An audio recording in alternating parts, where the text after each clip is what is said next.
Ова се дел од искуствата што жените најчесто ги споделуваат. И сега кажи ми искрено, дали ова е животот што сакаш да го живееш или само се навикна на него?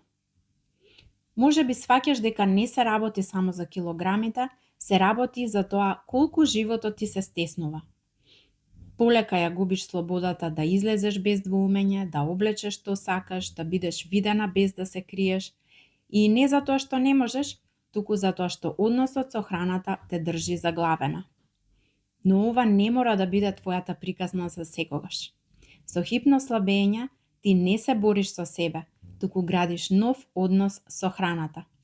И чекор по чекор ја враќаш контролата и градиш нов идентитет. Ако чувствуваш дека е време за поинаков пристап, приклучи се во хипнослабење.